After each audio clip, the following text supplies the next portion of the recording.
Duduk perkara Ibda Rudi Soik, dipecat dari Polri karena ungkap BBM ilegal.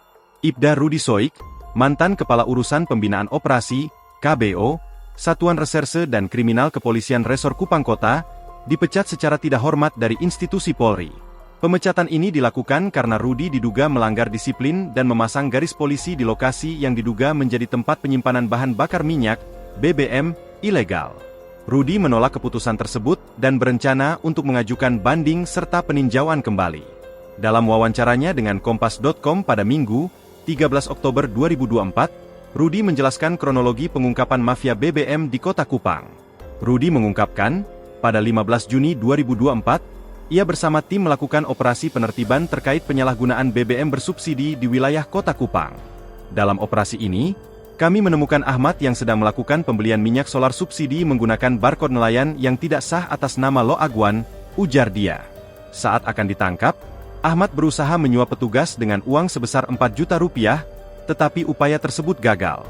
Minyak yang dibeli Ahmad kemudian ditampung di rumahnya. Setelah pengecekan, polisi mendapati minyak solar yang ditimbun sudah tidak ada lagi di lokasi. Hasil investigasi juga menunjukkan bahwa Ahmad tidak terdaftar di Dinas Perikanan sebagai penerima rekomendasi barcode nelayan, tambah Rudi. Selama interogasi, Ahmad mengaku telah mengirim minyak tersebut kepada Al-Ghazali.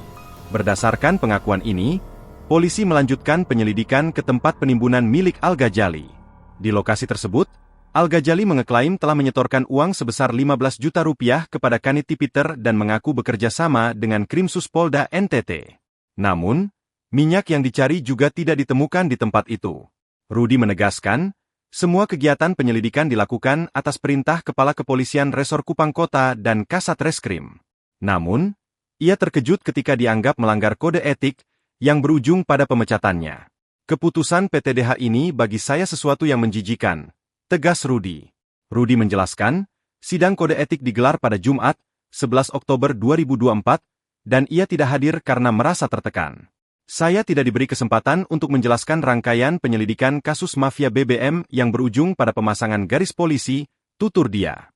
Download Tribun X sekarang, menghadirkan lokal menjadi Indonesia.